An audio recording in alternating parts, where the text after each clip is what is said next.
जो क्वेश्चन देख रहे हो आई वाला सेम टू सेम कल आपके पेपर में छपने वाला है। जी हाँ दोस्तों, ये जो चेंज इन कलर वाला जो रिएक्शन देख रहे हो ये भी सेम टू सेम आएगा, 100% लिख के ले लो। और मेल्टिंग एंड बॉइलिंग पॉइंट भी आएगा, और ये जो रीनल आर्टरी यूट्रिया का जो फंक्शन है वो भी आएगा। और ये सब भाई welcome back to my channel. आज मैं आपको बताने वाला हूँ कुछ ऐसे इंपॉर्टेंट क्वेश्चन जो कि कल के पेपर में आने वाला है। तो इसके लिए हमारे चैनल को सब्सक्राइब करें, और वीडियो को लाइक नहीं करा तो वीडियो को लाइक करें, और अपने दोस्तों को शेयर करें। तो चलिए देखते हैं कुछ ऐसे इंपॉर्टेंट क्वेश्चन। जो पहला क्वेश्चन है, in electrolysis of water why is the volume of gas collected over one electrode double than gas collected over the other electrode. इसमें जो बोला गया है कि जो इलेक्ट्रोलाइसिस होता है वाटर का, तो उसमें एक इलेक्ट्रोड के ऊपर जो वॉल्यूम होता है वो दूसरे इलेक्ट्रोड के वॉल्यूम के ज़्यादा क्यों होता है, डबल क्यों होता है। तो भाई इन सब का जो आंसर है वो आपको लास्ट में मिलेगा। तो इसलिए वीडियो को बिल्कुल भी स्किप मत करना, और लास्ट में बहुत ही इंपॉर्टेंट मेन 5 नंबर के क्वेश्चन है और केस बेस्ड क्वेश्चन है। तो इसलिए वीडियो को बिल्कुल भी स्किप मत करना, और हाँ भाई लास्ट तक देखना, बहुत ही इंपॉर्टेंट क्वेश्चन है। तो सेकंड वाला जो है, which of the following listed metal can displaces zinc from its salt solution. कौन सा है मेटल है इसमें से जो कि अपने जिंक सॉल्यूशन में से सॉल्ट को हटा देता है। फिर जो है, the reaction of metal X with Fe2O3 is highly exothermic and is use to join railway tracks. ये जो मेटल कौन सा मेटल है हमें बताना है, जो एक्स मेटल है वो कौन सा मेटल है। तो इन सब का आंसर अभी लास्ट में मिलेगा, पर हाँ इसके बाद जो मैं आपको क्वेश्चन बताने वाला हूँ उन सब का आंसर इसी सामने ही रहेगा। तो bile juice does not contain any enzyme but bile salts are important for digestion and absorption of fats. इसका हमें रीज़न बताना है। तो किसका रीज़न बताएं। जो बाइल जूस होता है वो कोई भी डाइजेस्टिव एंजाइम कंटेन नहीं करता, पर बाइल सॉल्ट आर इम्पॉर्टेंट होता है डाइजेशन के लिए, वाई इसका रीज़न बताना है। फिर चलो हम आंसर वाला देखते हैं। जो पहला क्वेश्चन है, name the type of chemical reaction in which calcium oxide react with water, हमें बताना है। तो उसका आंसर क्या है। पहला है क्विक लाइम, जब वाटर के साथ कंबाइन होता है तो वो क्या बनाता है, वो बनाता है स्लेक लाइम और कैल्शियम हाइड्रोक्साइड, यही इसका आंसर है। फिर हम देखते हैं क्वेश्चन नंबर 12। ये जो है बहुत ही इंपॉर्टेंट क्वेश्चन है, 2024 में भी आया था और उससे पहले भी आया था और 2025 में भी आने वाला है। इसमें हमें 3 केमिकल रिएक्शन बताने हैं। जो पहला है वो है चेंज इन कलर वाला, और दूसरा ऐसा रिएक्शन जो इससे चेंज इन टेम्परेचर हो, और थर्ड जो है जिससे प्रेसिपिटेट फॉर्म हो। तो इसका आंसर देखो, पहला चेंज इन कलर का जो रिएक्शन है वो है Fe प्लस CuSO4 को जब कंबाइन करोगे तो FeSO4 और CuSO4 पहले ब्लू था, उसके बाद रिएक्शन के बाद ग्रीन हो जाएगा। फिर टेम्परेचर में NaOH प्लस HCl, उसके बाद NaCl plus H2O plus heat बन जाएगा, इससे टेम्परेचर रेस हो जाएगा। फिर फॉर्मेशन ऑफ प्रेसिपिटेट वाला जो है PbNO3 का ट्वाइस प्लस 2Kl जो बनता है वो PbL2 येलो कलर का प्रिसिपिटेट बनता है प्लस KNO3 बनता है, और एनी अदर रिएक्शन मिक्स, इसके अलावा कोई भी आप लिख सकते हो। फिर जो क्वेश्चन नंबर 13 है, बहुत ही इंपॉर्टेंट क्वेश्चन है। जब magnesium ribbon burn in air and ash of white colour, जब मैग्नीशियम रिबन को हम एयर में बर्न करते हैं एक ash of white colour produce होता है वाइट कलर का। हमें उसका केमिकल इक्वेशन बताना है जब वो एस प्रोड्यूस होता है। तो इसका केमिकल इक्वेशन ये रहा, Mg+O2। तो क्या बनता है, मैग्नीशियम जब ऑक्सीजन से रिएक्ट होता है तो वो बनाता है MgO2 मैग्नीशियम ऑक्साइड। टाइप कौन सा है इस रिएक्शन का, कॉम्बिनेशन रिएक्शन। इसका रीज़न क्या है, 2 और more substance combines to form, इसमें 2 और मोर कंबाइंड जो है वो एक ही बना रहे हैं, मैग्नीशियम और ऑक्सीजन मिलकर मैग्नीशियम ऑक्साइड बना रहा है। फिर जो 16 है, राइट ए केमिकल रिएक्शन जो कि डिस्क्राइब करे, right a chemical reaction describe one activity each of the following. हमें केमिकल रिएक्शन को लिखते हुए पहला चेंज ऑफ कलर, फिर चेंज इन टेम्परेचर, ये देखो अभी मैंने बताया था उसी का है पर थोड़ा अलग है। तो देखो उसका आंसर ये रहा। हमें ये भी लिखना था कि व्हाट इज़ केमिकल रिएक्शन, तो वो रहा आंसर, देख सकते हो। Chemical reaction involves the breaking and making of bonds between atom to produce new substance when reactant change to product. और ये जो देख सकते हो फर्स्ट एंड सेकंड वाला आपको मैंने बताया था। तो भाई चैनल को सब्सक्राइब कर लो, और अगर इसकी पूरी PDF चाहिए तो टेलीग्राम ज्वाइन कर लो, सेम नाम से है टेलीग्राम चैनल, और वहाँ पर मैसेज कर दो। फिर क्वेश्चन नंबर 3 है, a metal X is use to thermite process. Metal X है जिसका यूज़ होता है थर्माइट प्रोसेस में। जब X burn in air it gives exothermic oxide amphoteric oxide Y X and Y are respectively. तो हमें बताना है कौन है इन चारों में से, तो इसका बी आंसर था। फिर द कंपाउंड हैव एक maximum number of water of crystallization in its crystalline form in one molecule is, इसका हमें आंसर बताना है। तो ये सब जो अभी मैं आपको बता रहा हूँ ये MCQ है, ये हर साल रिपीट होते हैं, तो ये आपको आ सकते हैं सेम टू सेम। तो इसका आंसर डी है, Na2CO3। तो हम देखते हैं नेक्स्ट क्वेश्चन ये रहा। इसमें बताना है number of single and double bonds present in A molecules of benzene. तो बेंजीन का फॉर्मूला क्या होता है, C6H6। तो इसमें हमें सिंगल और डबल बॉन्ड बताना है। तो पहला ऑप्शन है 6 एंड 6, 9 एंड 3, 3 एंड 9, 3 एंड 3। तो इसका जो करेक्ट आंसर होता है 9 single bond and 3 double bond होगा, याद रखना। फिर जो क्वेश्चन नंबर 9 है, the melting and boiling point of carbon compounds are generally low. Melting and boiling point जो कार्बन कंपाउंड्स का होता है वो लो होता है। दे आर लार्जर, वो इलेक्ट्रिसिटी का कंडक्टर नहीं होते। हमें दो कारण बताने हैं बेस्ड ऑन टू प्रॉपर्टीज। उसके दो प्रॉपर्टीज़ के बेस्ड पे दो कारण बताएं। तो देखो, पहला जो होता है low melting point and low boiling points क्यों होता है, क्योंकि उनका जो इंटरमोलिकुलर फोर्स ऑफ अट्रैक्शन होता है वो बहुत ही वीक होता है, इसके कारण उनका लो मेल्टिंग एंड बॉइलिंग पॉइंट होता है। वो इलेक्ट्रिसिटी क्यों नहीं कंडक्ट करते, क्योंकि जो उनका bonding in this compound does not gives rise to any ions, क्योंकि एक भी आयन जनरेट नहीं होता। फिर क्वेश्चन नंबर 11 है, distinguish between a saturated and unsaturated hydrocarbons by flame test. हमें फ्लेम टेस्ट के द्वारा hydrocarbon unsaturated and saturated hydrocarbons को बताना है, जिसके फॉर्मूले होते हैं CnH2n, उसमें +2 और -2 वाला आता है। तो इसका तो आप कर लोगे। फिर क्वेश्चन नंबर 12 देखते हैं, why is the conversion of ethanol to ethanoic acid and oxidation reaction.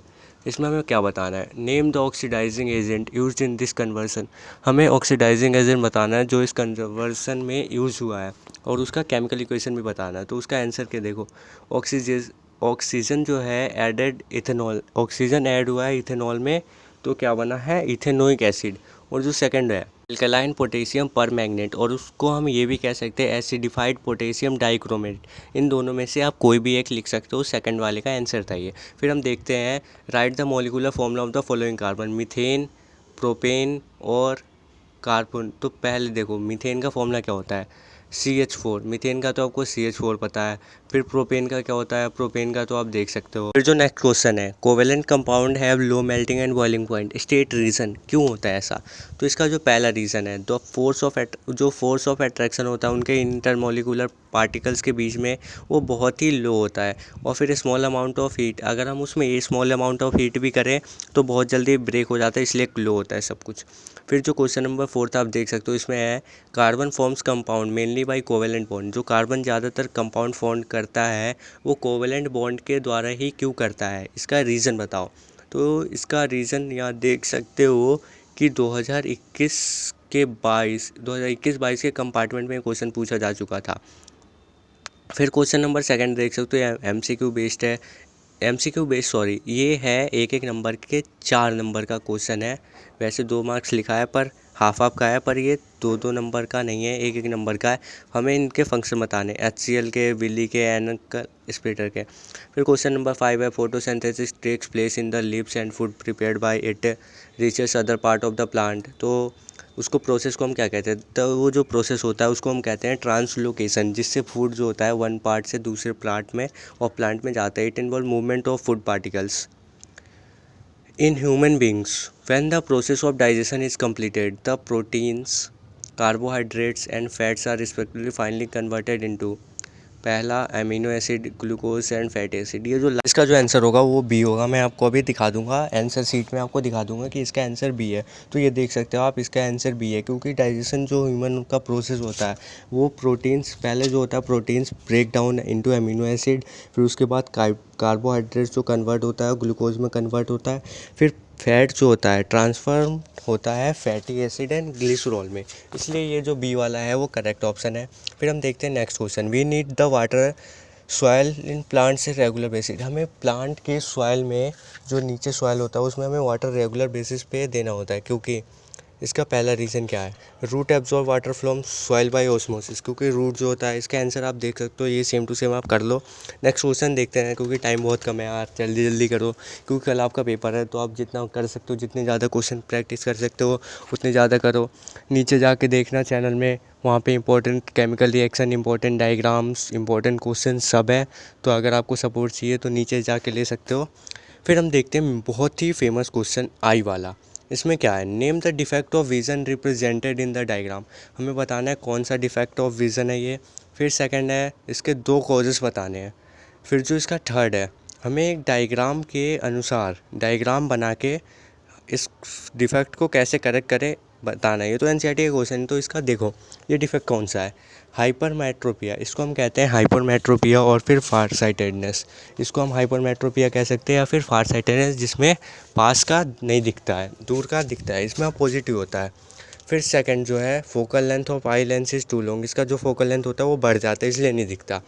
फिर थर्ड है 13, what will happen if xylem tissue in plant is remove, क्या होगा अगर जाइलम टिश्यू जो होता है वो रिमूव कर दिया जाए।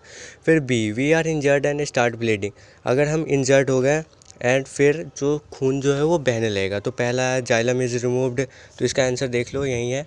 फिर 14th है, व्हाट इज़ डबल सर्कुलेशन, ये बहुत ही इंपॉर्टेंट क्वेश्चन है भाई, important question, chapter 6 life process का बहुत इंपॉर्टेंट क्वेश्चन है।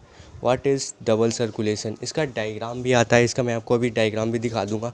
पर देखो डबल सर्कुलेशन होता क्या है। Double circulation involve system and pulmonary circulation, इसका डायग्राम आपको मैंने बोला था, ये देखो इसका डायग्राम है। इसमें पल्मोनरी जो होता है आर्टरी से लंग तक ब्लड पहुंचाता है। फिर लंग्स कैपिलरीज होता है, पल्मोनरी वेन्स होते हैं जो लंग्स से आते हैं। फिर aorta to body, vena cava from body, deoxygenated blood, oxygenated blood जो होता है वो ट्रांसफ़र होता है।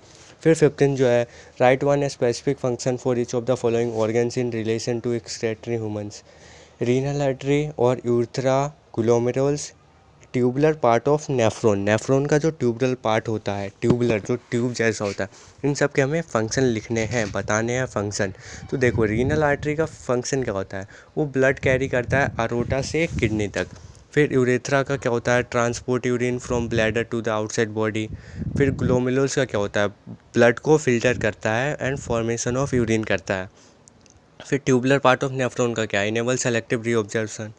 Explain two brief reason which leaves of a plant help in excretion, दो रीज़न बताने हैं जिससे प्लांट एक्सक्रेशन में हेल्प करता है लीफ।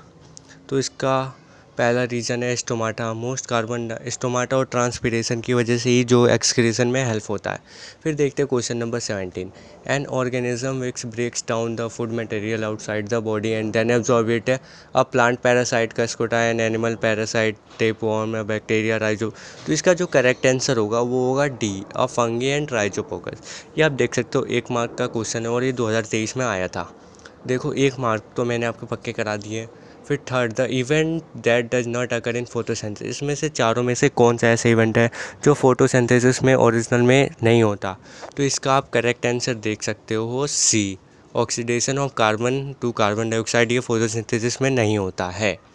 फिर iodine solution gives blue black colour with, कौन से मिलने के बाद जो आयोडीन सॉल्यूशन होता है वो ब्लू ब्लैक कलर देता है। तो इसका आंसर है ए, स्टार्च जब आयोडीन सॉल्यूशन के साथ मिलता है तो वो हमें ब्लू ब्लैक कलर देता है। तो भाई मैं बता रहा हूँ, अभी तक चैनल को सब्सक्राइब नहीं करा तो भाई प्लीज़ चैनल को सब्सक्राइब कर दो। जैसे तुम्हारे लिए नंबर इंपॉर्टेंट होते हैं वैसे हमारे लिए सब्सक्राइबर इंपॉर्टेंट होते हैं। और टेलीग्राम चैनल को ज्वाइन नहीं करा तो जाकर टेलीग्राम चैनल ज्वाइन कर लो और वीडियो को लाइक करो, अपने दोस्तों को शेयर करो, उन्हें भी दोस्ती का नाता